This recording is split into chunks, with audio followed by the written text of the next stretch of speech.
यहाँ पे रखा ऑब्जेक्ट, तो हम जो प्रॉपर्टी पढ़े हैं ये ऐसे गया फिर डाइवर्ट कर गया। ठीक है, इतना समझ में आया कहोगे सर, ये समझ में आता है। अब दूसरा देखिए, प्रॉपर्टी का ही पार्ट है डायग्राम में।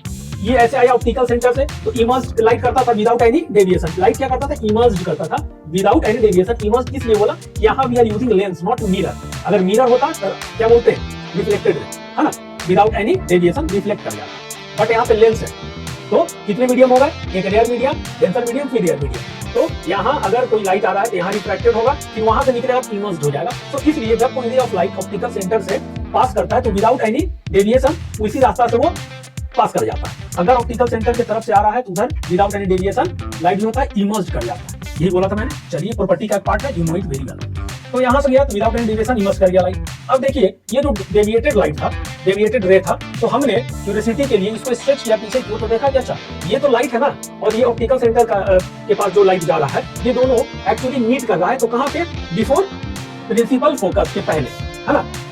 तो आप क्या बोलोगे? बिफोर प्रिंसिपल फोकस के पहले, या between principal focus and optical centre, you will see like this. तो समझ में आया? एक रे ऑफ लाइट डेविएट कर गया, फिर ऑप्टिकल सेंटर से होकर इमर्ज किया दूसरा, और जब डेविएटेड रे ऑफ लाइट को मैंने क्या किया? स्ट्रेच किया पीछे की ओर, है ना। तो अपियर्स टू मीट कहां पे हो रहा है? एक दूसरे को कट कर रहा है ना। कहां पे? तो कहोगे sir between principal focus and optical centre. तो देखिए, यहाँ पे मैंने डायग्राम बना दिया है इसका। ये कितना बड़ा साइज का है और ये कितना छोटा है ना।